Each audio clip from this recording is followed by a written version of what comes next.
बिस्मिल्लाहिर्रहमानिर्रहीम। इय्याका नअबुदु व इय्याका नस्तईन। मेरे बुनेर के बाशऊर नौजवानों, बुजुर्गों और बच्चों, सबसे पहले इतनी गर्मी में जिस तरह का मैं आपका जज्बा और जुनून देख रहा हूं, मैं आपको सलाम करता हूं।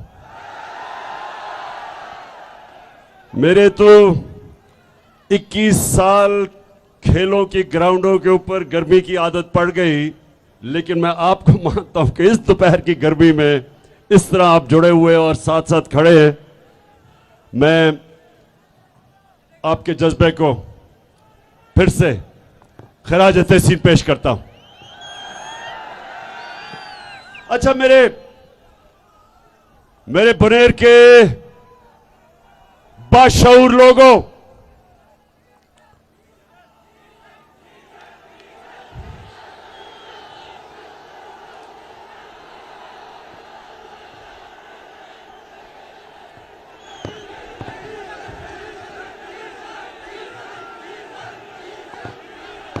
ये देखें, मुसलमान हमारे ईमान का हिस्सा है कि इज्जत भी अल्लाह देता है, और जब किसी को जिल्लत मिलती है तो अल्लाह की इजाजत के बगैर नहीं मिल सकती। तो जब भी कोई भी जलसे में मैं जाता हूं, अभी मैं तकरीर शुरू ही नहीं करता कि डीजल के नारे लगने शुरू हो जाते।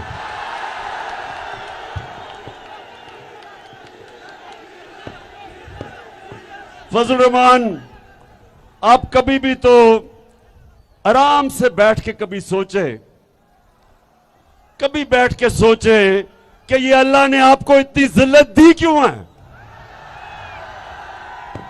दीन के नाम पे सियासत, और जिधर भी मौका मिले मुफाद परस्ती। इसलिए जिधर भी लोग जमा होते हैं और फजल रहमान को देखते हैं तो उनको डीजल याद आ जाता है। मेरे गयूर पाकिस्तानियों,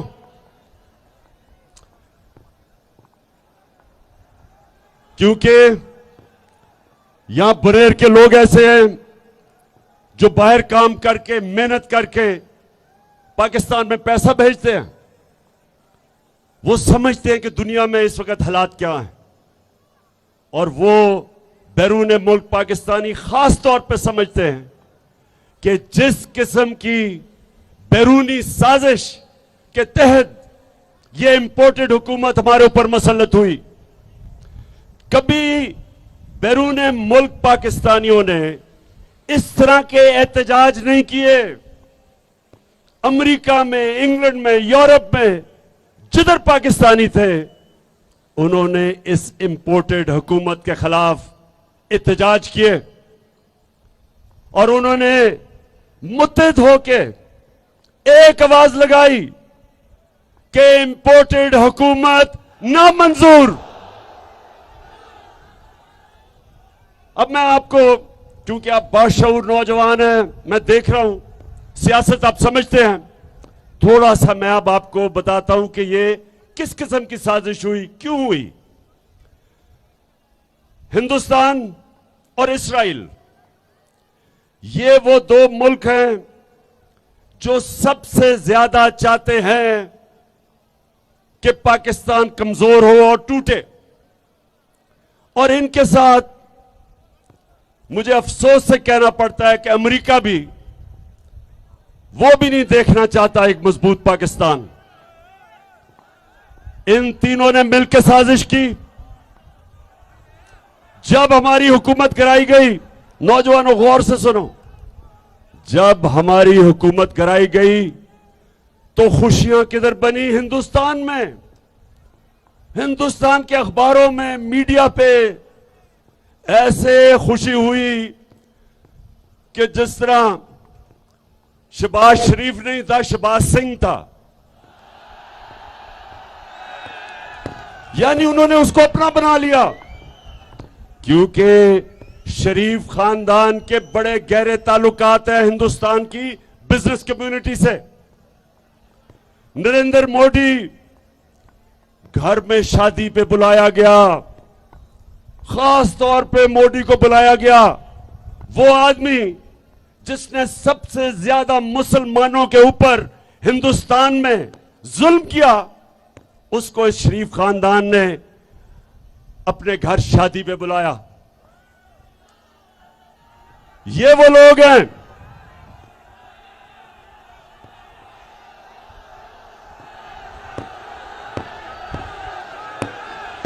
वो दिल के जिसका वादा है हम देखेंगे। ये शरीफ खानदान जब नवाज शरीफ हिंदुस्तान गया तो कश्मीर के हुर्रियत लीडर से नहीं मिला, क्योंकि नरेंद्र मोदी नाराज हो जाता। अपनी फौज को जब नरेंद्र मोदी पाकिस्तान के आर्मी चीफ को दहशतगर्द कह रहा था, तो साथ साथ यह भी कह रहा था कि नवाज शरीफ तो हमारा दोस्त है।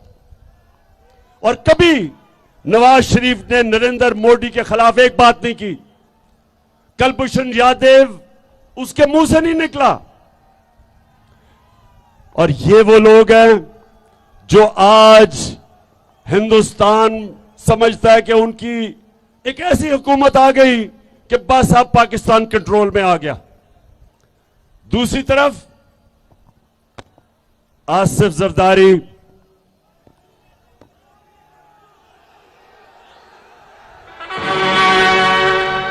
जाग उठा है सारा। आसिफ जरदारी इस मुल्क की बहुत बड़ी बीमारी, और उसको बीमारी क्या है? पैसे की बीमारी है। वो पैसा देखता है तो उसका जिस्म कांपना शुरू हो जाता है, उसकी कांपें टांगनी शुरू हो जाती है। तो जरदारी उधर नवाज शरीफ और इसका खानदान ये इस साजिश का हिस्सा बने, और इन्होंने अमेरिका के साथ मिलके उनके एक डोनाल्ड लू, उनके एक अंडर सेक्रेटरी ऑफ स्टेट ने पाकिस्तान के एम्बेसडर को हुक्म किया कि इमरान खान को वजारत उज़्मा से हटाओ, नहीं तो हम तुम्हारे से अच्छे ताल्लुकात नहीं रखेंगे, बल्कि धमकी दी। और साथ ये कहा कि अगर तुम इमरान खान को हटा दोगे तो हम, क्योंकि पीछे चेरी ब्लॉसम बूट पॉलिश आएगा, तो हम बड़े खुश होंगे और माफ कर देंगे। महकूमों के पांव तले। तो मेरे बजौड़ के बाशऊर लोगों, अब मेरी गौर से बात सुनो, गौर से सुननी है आपने बात कि हुआ क्या इस मुल्क के साथ, हमारे मुल्क के साथ हुआ क्या है। बनेर बनेर बनेर बनेर बनेर बनेर माशाअल्लाह, बड़े बाशऊर लोग हो माशाअल्लाह। एक एक चीज जानते हो, एक एक चीज मैं नोटिस कर रहा हूं, जो मैं बातें कह रहा हूं आपको समझ आ रही है। अच्छा, अब सुने हुआ क्या फिर। उनको वो मुरासला भेजता है 7 मार्च को, डोनाल्ड लू जो बात करता है हमारे एम्बेसडर से अमेरिका में, 7 मार्च को वो लिखा जाता है। 8 मार्च को अदम एतमाद की तहरीक इस्लामी में दाखिल होती है, और देखते देखते हमारे जो इत्तेहादी हैं उनको भी याद आ जाता है कि ओहो, तहरीक इंसाफ तो बड़ी बुरी पार्टी है। और साथ लोटे भी 20 लोटे गायब हो जाते हैं। तो अब जरा सुने, मैं तब कहता रहा कि यह पाकिस्तान की कौम के खिलाफ साजिश है। मैंने हर जगह का मुरासला दिखाया, असेंबली में नेशनल सिक्योरिटी कमेटी में, काउंसिल में सदर पाकिस्तान आरिफ अलवी ने पाकिस्तान के चीफ जस्टिस को खत लिखा कि यह हमारे मुल्क में मुदाखलत हुई है, साजिश हुई है, इसके ऊपर इन्वेस्टिगेशन होनी चाहिए। अभी तक तो कुछ हुआ नहीं, लेकिन अब देखें कि अवाम से क्या हुआ है। मैं जरा अब आपको अपनी अवाम जरा मैं बताऊं कि आपसे हुआ क्या है। हम रहले सफा ये जरा सुने। हमें बड़ा शोर मचाया जी, तहरीक इंसाफ ने महंगाई कर दी, हर रोज महंगाई करें, टीवी प्रोग्राम देखें तो वहां कहे जी महंगाई है, जो अपोजिशन का असेंबली में मुंह खोले वो कहे महंगाई है। वो कांपे टांगने वाला बिलावल, उसने लॉन्ग मार्च कर दी सिंध से कि महंगाई मार्च है जी, लोगों कत्ल हो गया, माशी कत्ल हो गया। जो इनमें से टीवी पे आए कहे जी इमरान खान ने बिजली बढ़ा दी, कोई कहे इसने कोई गैस बढ़ा दी, कोई कहे आटा बढ़ा दिया। तो मैं आज अल्लाह का शुक्र अदा करता हूं, अल्लाह अल हक है, सच का खुदा है, सच नहीं छुपता। अल्लाह का हुक्म है कुरान में कि सच हमेशा लोगों के सामने आएगा। तो ये जरा आज देख लें कि इंपोर्टेड हुकूमत थे। अब जरा सुने, 3.5 साल में पाकिस्तान में आटे, हमारे दौर में आटा कितने कीमत बढ़ी 3.5 साल में? 326 रुपए। 20 केजी का जो आटे का थैला है हमारे दौर में वो बढ़ा 326 रुपए 3.5 साल में। 2 महीने में, इनके दौर के 2 महीने में आटा कितना बढ़ा? 422 रुपए। आटा बुनियादी चीज। और महमूद खान मुझे कह रहे हैं कि पख्तूनख्वा में उससे भी महंगा है, पंजाब से ज्यादा महंगा है। अब दूसरा सुने, चावल, बासमती चावल, 1 केजी चावल हमारे दौर में बढ़ा 3.5 सालों में 40 रुपए। इनके 2 महीने में 55 रुपए बढ़ा है, 2 महीने में। घी, अब जरा ये सुने, घी हमारे दौर में 1 लीटर 3.5 साल में घी कितना बढ़ा है? 213 रुपए। इनके 2 महीने में घी कितना बढ़ा है? 200 रुपया। 200 रुपया बढ़ा है।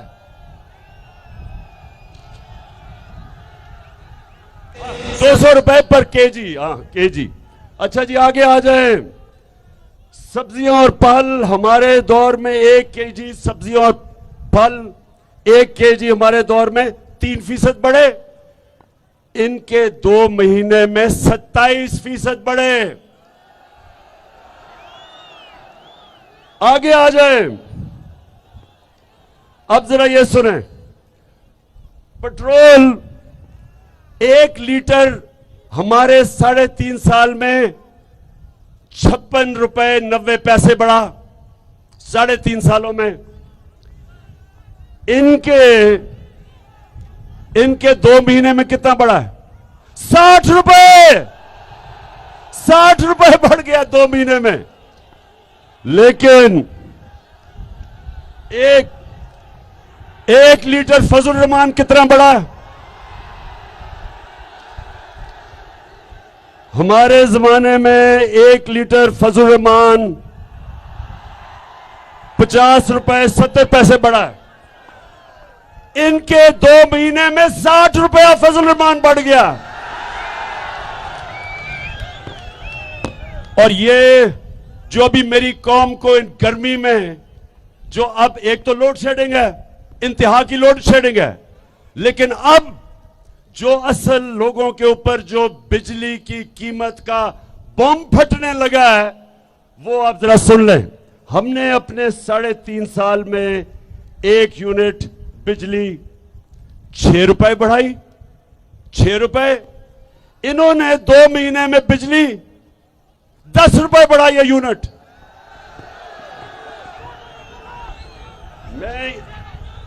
मैं ये इसलिए अपनी कौम को बता रहा हूं कि ये जो तेल और डीजल, ये हमने भी बढ़ा, हमारे ऊपर भी आईएमएफ ने प्रेशर डाला था। आईएमएफ हमें भी कह रही थी कि इनकी कीमतें बढ़ाओ, लेकिन उनमें और हमारे में, इनमें और हमारे में क्या फर्क है? इनकी जो लीडरशिप है वो बाहर बैठी हुई है, पैसा बाहर है, घर बाहर है, जायदाद बाहर है, बिजनेस बाहर है, बच्चे बाहर हैं। इनको क्या कि पाकिस्तान में क्या हो रहा है, इनका पाकिस्तान में क्या स्टेक है? उनको क्या फर्क पड़ता है कि यहां लोग महंगाई के समुद्र में डूबेंगे? इनको क्या फर्क पड़ता है कि जब 1 लीटर डीजल और पेट्रोल 60 रुपए का बढ़ेगा 8 दिनों में, तो क्या आम आदमी की जिंदगी के ऊपर सिर्फ यही नहीं कि आपकी ट्रांसपोर्ट पे फर्क पड़ेगा, इसका हर चीज पे फर्क पड़ेगा। इसका बिजली के ऊपर, हर चीज के ऊपर पेट्रोल और डीजल का फर्क पड़ेगा, जिसकी वजह से हमने, जब हमें आईएमएफ ने कहा कि बिजली की कीमत बढ़ाओ, पेट्रोल और फजल रहमान की, तो हमने क्या किया? हमने आईएमएफ की कहने पे बजाय बढ़ाने के, हमने 10 रुपए लीटर कीमत कम की। हमने और जगह से पैसा निकाला, हमने अपने लोगों को रिलीफ दिया, महंगाई से बचाया, बिजली की कीमत रोकी बढ़ने से, अपनी और चीजें काटी, पेट काट के अवाम को बचाया, क्योंकि हमारा जीना मरना पाकिस्तान में है। इमरान खान ने बाहर कमाई की, मैं बाहर क्रिकेट खेलता था, मैंने बाहर कमाई की, सब कुछ बेच के मेरा सब कुछ पाकिस्तान में, जीना मरना पाकिस्तान में है। इनके लोग, नवाज शरीफ उधर बैठा हुआ है, जब छुट्टियां बाहर, ईदें बाहर, 24 दफा ये जब प्राइम मिनिस्टर था, इसने बर्तानिया के टूर किए, 24 दफा ये बर्तानिया गया, 22 दफा निजी दौरों पे, प्राइवेट दौरों पे। आसिफ जरदारी 50 दफा दुबई प्राइवेट दौरे किए उसने। इमरान खान ने एक प्राइवेट दौरा नहीं किया, क्योंकि मेरा घर पाकिस्तान है। तो ये लोगों को, इनको पाकिस्तान का कितना फिक्र होगी, ये देख लें। ये जो इन्होंने महंगाई का बम फटवा, एटम बम फेंका है, इनको क्या फिक्र है? ये हैं अमेरिका के गुलाम, ये आईएमएफ के गुलाम हैं, ये बाहर से डिक्टेशन लेते हैं, ये सारे फैसले करते हैं जो इनको बाहर से हुक्म मिलता है, क्योंकि इनका पैसा जब बाहर पड़ा हो तो बुनेर के नौजवानों ये सुन लो, अगर मेरा भी पैसा बाहर पड़ा होता तो मैं इनके सामने एब्सोल्युटली नॉट ना कहता, क्योंकि रूसियों का आज ताल्लुकात खराब है अमेरिका के रूसियों से। उनके रूसियों के बड़े बड़े अमीर लोगों की जायदादें जब्त कर रहे हैं, उनके बैंक अकाउंट जब्त कर रहे हैं। तो ये भी, इनको भी डर है, जरदारी और शरीफ को, इन दोनों खानदानों को, कि इन्होंने अरबों रुपया इस मुल्क का चोरी करके जो बाहर रखा हुआ है, ये कभी इनके सामने बात नहीं कर सकते। जब इनके दौर में 2008 से लेके 2018 तक 400 ड्रोन अटैक्स हुए पाकिस्तान पे, 400 ड्रोन अटैक, बेकसूर लोग मारे गए, औरतें बच्चे मारे गए, अमेरिका की जंग भी लड़ रहे हैं, और वो हमारे ऊपर ही ड्रोन अटैक कर रहे हैं। ये दुनिया की तारीख में कभी नहीं हुआ। लेकिन ये तो एक दफा इनके मुंह से नहीं निकला कि ये सारे इंसानी हकूक के खिलाफ है, ये इंटरनेशनल लॉज के खिलाफ है कि आप फैसला करें दहशतगर्द कौन है और आप ही मार दें। मैं बार बार बताता हूं कि हमारा बड़ा दहशतगर्द लंदन में 30 सालों से बैठा हुआ है। कौन है वो? पूछ रहा हूं, कौन है वो जो अजीब अजीब बातें करने वाला है, जिसने सबसे ज्यादा कत्ल करवाया अल्ताफ हुसैन ने कराची में, आज लंदन में बैठा हुआ 30 साल से। क्या बरतानिया हमें इजाजत देगा कि हम ड्रोन मार दें? कभी इजाजत नहीं देगा, क्योंकि वो कहेगा हमारे मुल्क का कानून ये कहता है कि अदालत में पहले साबित करो वो दहशतगर्द है। और हमारे मुल्क में 400 ड्रोन अटैक करके वो लोगों को इन्होंने मारा। देहातों के अंदर बम फट रहा है, कौन नीचे मर रहा है किसी को नहीं पता। जो मरता था, क्योंकि ये साथ मिले हुए थे उनके, हर कोई को दहशतगर्द कह देते थे, कभी तफ्तीश नहीं हुई। और जब बम फटता है तो उसमें तो टुकड़े हो जाते हैं इंसानों के, कैसे पता है कौन मरता है? और ये दो सरबराह जरदारी और नवाज शरीफ एक दफा इन्होंने इसकी मजम्मत नहीं की, क्योंकि ये पैसे के गुलाम है और पैसा बाहर पड़ा है। और इसलिए ये फैसले जो किए इन्होंने, ये जो फैसले किए हैं, बुनेर के नौजवानों ये सुन लो, ये कोई फैसला नहीं करता जिसको अपनी कौम की दर्द होती है। कभी कोई ऐसे फैसले 60 रुपए लीटर आप एक हफ्ते के अंदर बढ़ा दें और आप सोचे ही ना कि आम आदमी का क्या हाल होगा, तनख्वाहदार का क्या हाल होगा, और ऊपर से बिजली डबल कर दें। आप समझते हैं कि क्या इनके पास भी वो बाहर स्विस बैंक अकाउंट में और ओवरसीज ऑफशोर अकाउंट्स में पैसे पड़े हैं आपकी तरह? क्योंकि यहां जब रुपया गिरता है तो इनकी दौलत में इजाफा हो जाता है, क्योंकि इनकी दौलत डॉलर्स में है, बाहर पड़ी है। डॉलर में इजाफा हो जाता है, दौलत बढ़ जाती है, पाकिस्तानी गरीब हो जाते हैं। तो मेरे बुनेर के नौजवानों, जरा अब एक और चीजें मैं आपको बताऊं। अल्लाह का करम, अल्लाह का करम क्या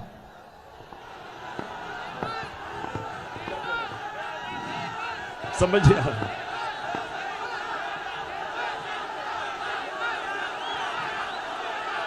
अच्छा, ये तो मैंने आपको महंगाई बता दी।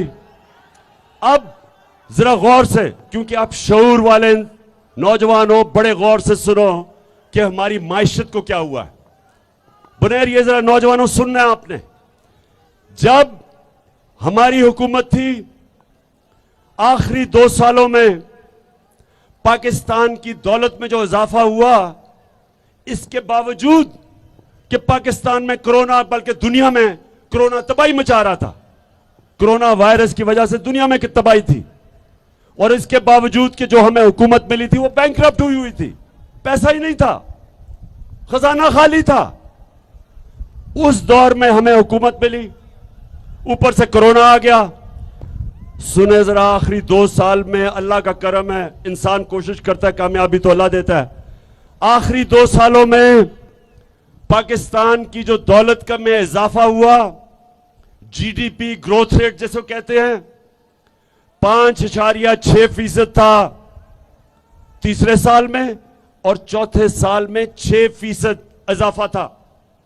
यह समझ जाएं कि हमारी तारीख में यह तकरीबन सबसे वो दौर था जिधर सबसे ज्यादा इजाफा हुआ दौलत में।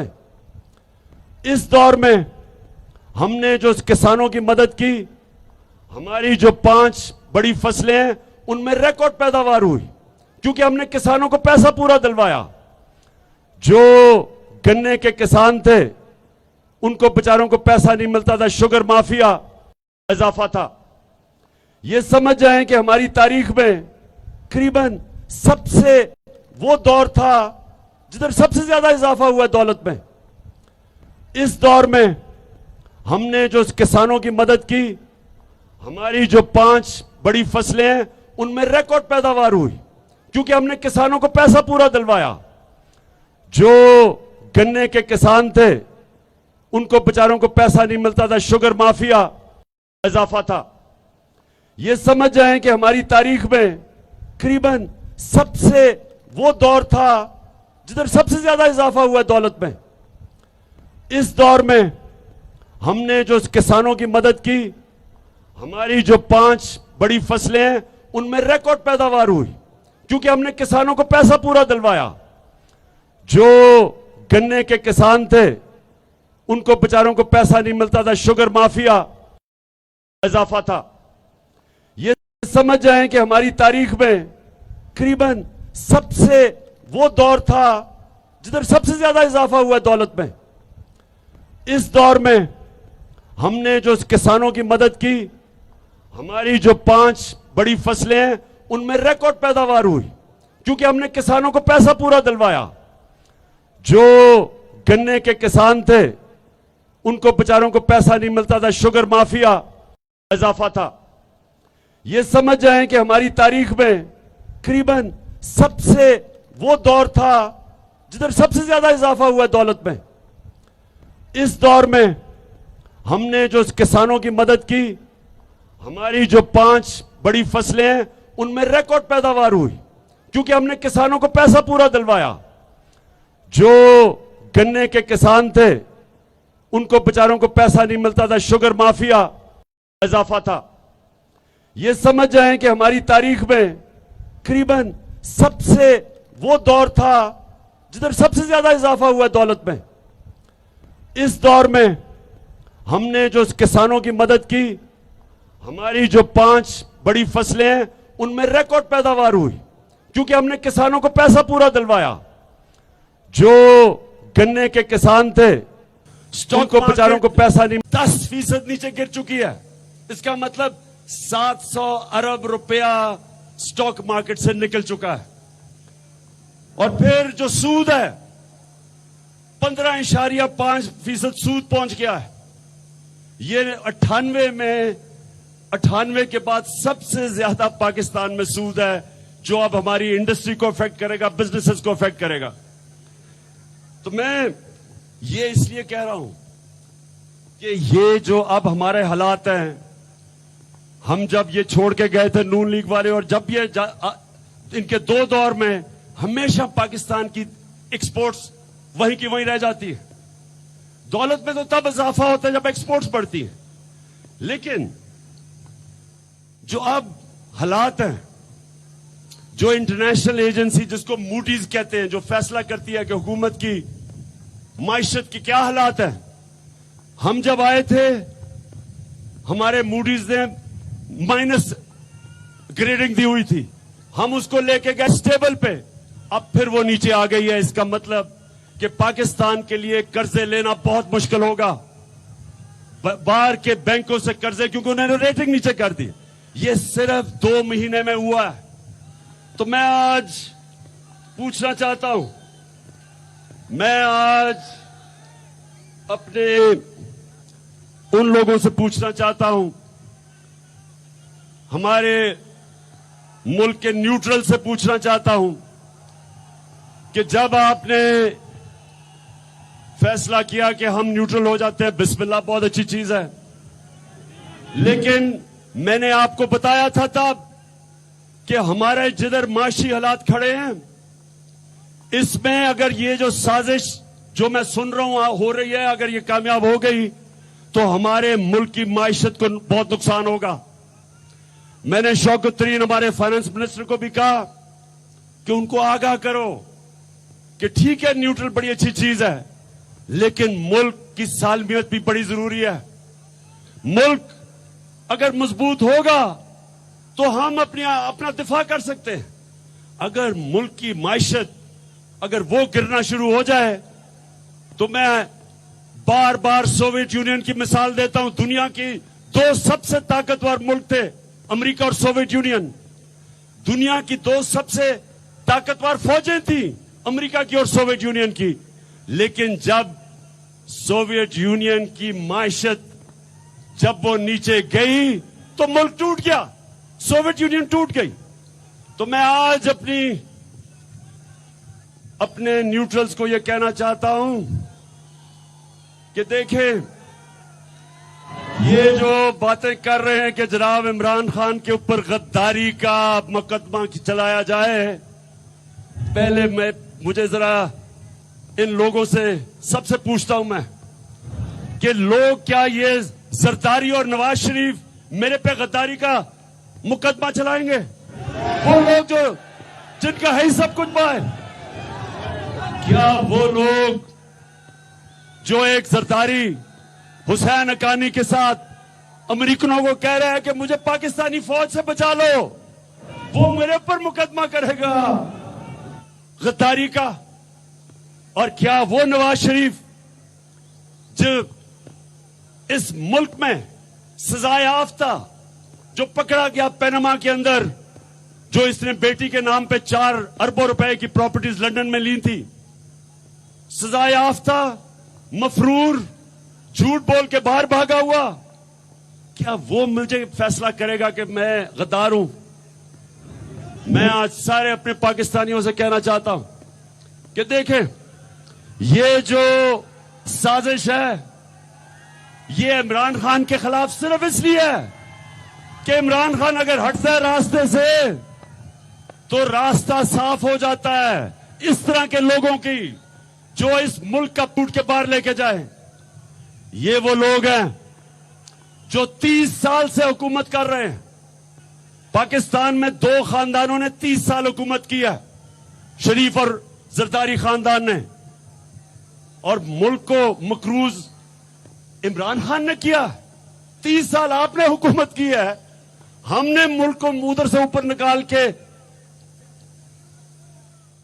सस्टेनेबल ग्रोथ यानी कि सही रास्ते पर लगाया, पटरी पर चढ़ाया, साजिश से गवर्नमेंट करवा के। और अब जब इन्होंने देखा कि सारी कौम आज इस साजिश को समझ बैठी है, इसके खिलाफ है, इन गद्दारों के और चोरों के, तो आज ये कोशिश कर रहे हैं कि इमरान खान को रास्ते से हटाएं गद्दारी का मुकदमा करके। सब तख्त गिराए जाएंगे, हम देखेंगे,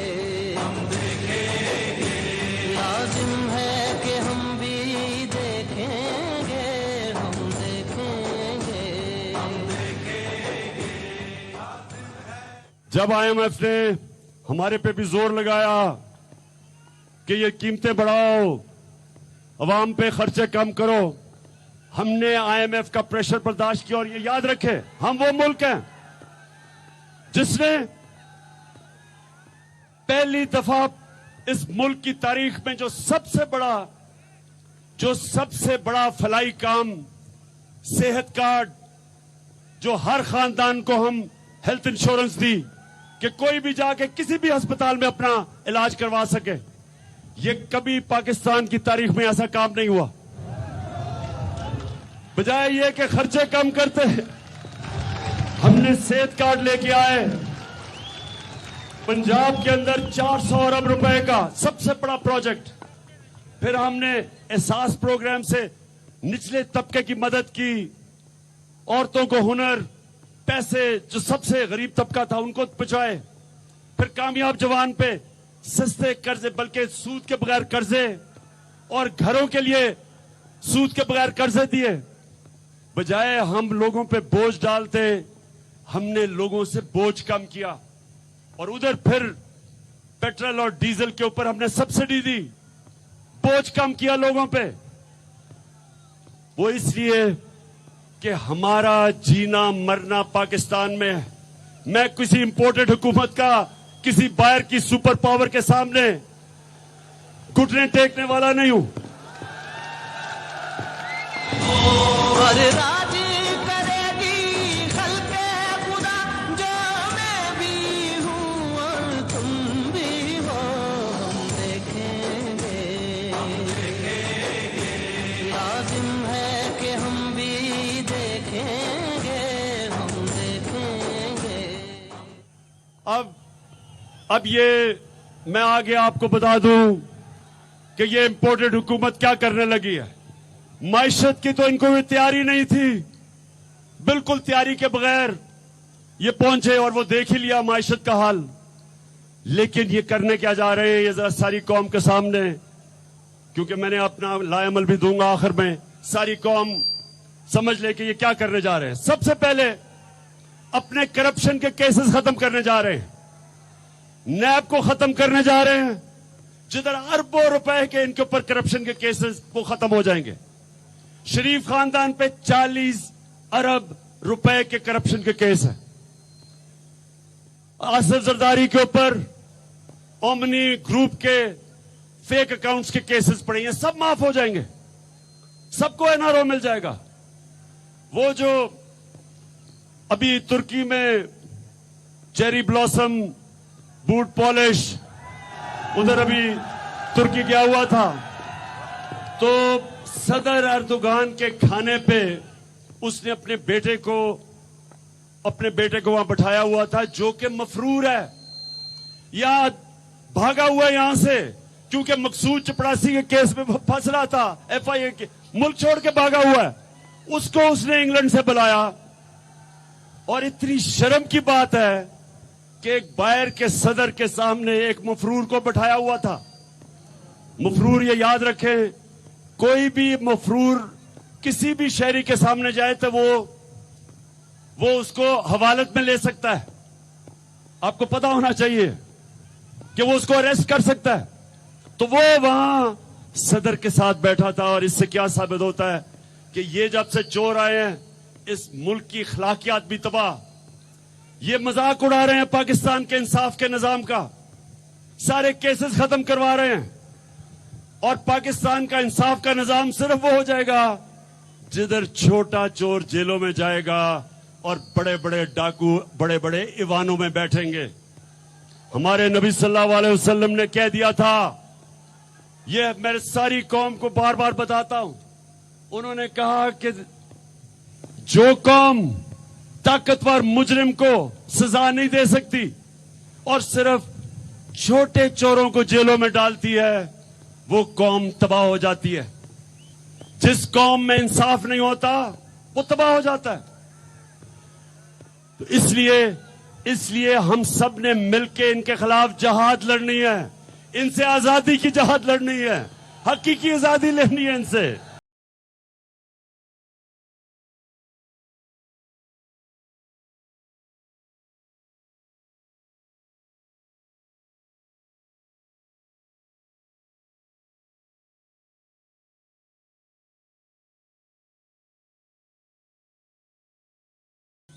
तो मैं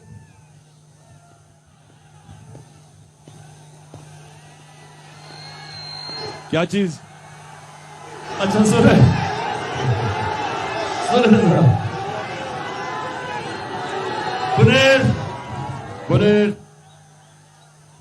सुने जरा। इन्होंने सबसे पहले मैंने आपको बताया, इन्होंने करप्शन केस खत्म करने आए इसलिए थे। नंबर 2, इन्होंने इलेक्शन के अंदर धांधली करके पूरी तैयारी कर रहे हैं इलेक्शन जीतने की। इलेक्शन कमीशन को साथ मिलाया हुआ है। हल्का बंदियां के अंदर इन्होंने पहले से ही मैच फिक्स किया हुआ है, पहले से तैयारी की है, क्योंकि वैसे तो ये इलेक्शन जीत नहीं सकते। ये जब भी पब्लिक में जाएंगे इनको 2 नारे लगेंगे, चोर और गद्दार। तो पब्लिक में तो ये जा नहीं सकते। तो इसलिए इलेक्शन कमीशन को साथ मिला के पूरा मैच फिक्स करने की कोशिश हो रही है, दूसरी चीज। और तीसरा,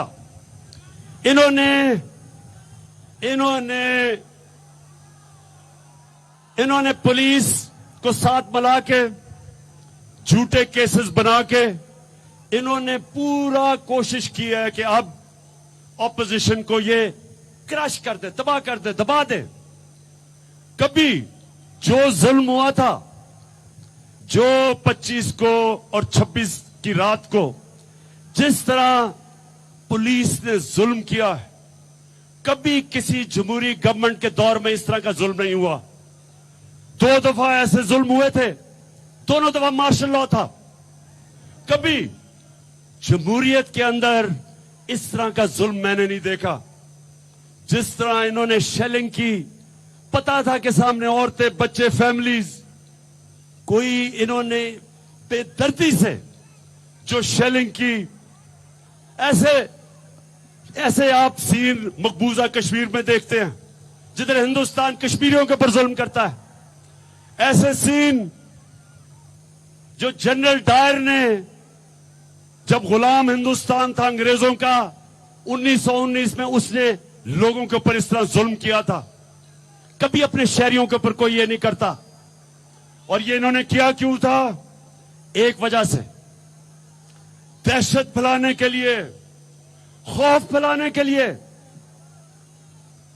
बुनेर के नौजवानों, ये मेरे गौर से आप बात सुनो, ये समझना है आपने। ये कोशिश क्या कर रहे हैं? ये खौफ दिलवा रहे हैं, लोगों को डरा रहे हैं।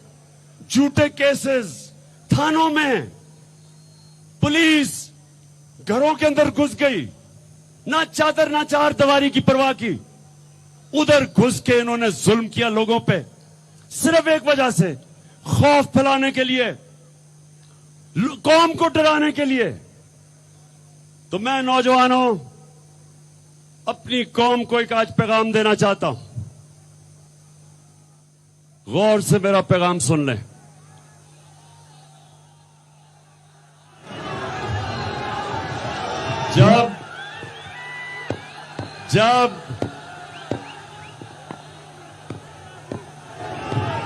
जब हजरत इमाम हुसैन निकले, पता था कि यजीद के पास बड़ी फौज है।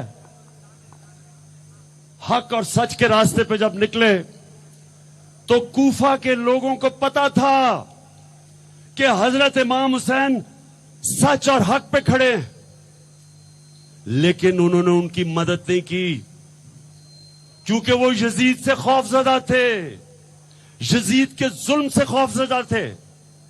उन्होंने उनकी मदद नहीं की, पता होते हुए कि वो राय हक पे खड़े हैं।